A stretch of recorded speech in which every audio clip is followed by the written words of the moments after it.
This review contains spoilers. Individual strength and fortitude are important in life.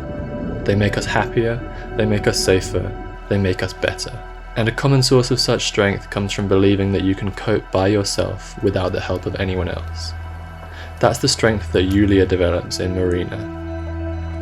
But to get to that strength, she had to go through hell. She had to live with a father who was aggressive, pushing it to the very line of being physically abusive.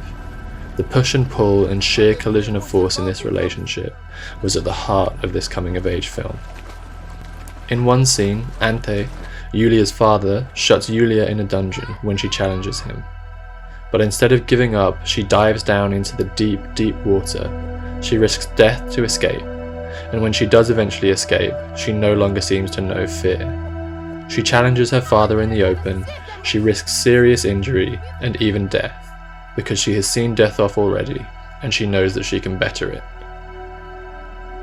She represents the rugged courage of youth. She represents something other than the collied, pampered Harvard College student that she might have become in a parallel life, had her mother picked Javier, her father's friend, instead of him.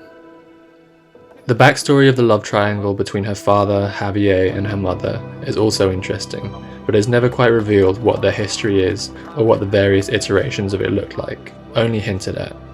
Again, this sense of an unknown past and possible parallel paths that life could have taken ties into the sense of fate and destiny that surround Julia as she moves towards maturity and a life of her own. I find another marker of greatness in a film is when it makes you feel something that you've felt before in real life, but never seen reflected back to you on screen. Murina did just this with the dream scene of her father in the water as an eel swims around him. All the constituent parts of this scene were recognizable and made logical sense, but it was bizarre and surreal seeing it molded together in that image. The trekking through rocky coastal landscapes and the dramatic events on boats reminded me of Aventura.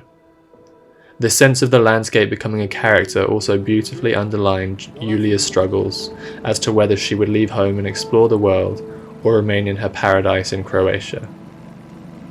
I read a review that criticized the lack of character development, suggesting that Julia is strong from the beginning.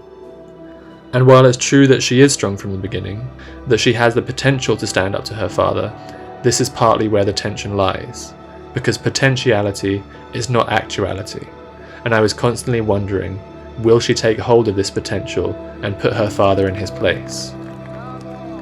In the end, she does more than this.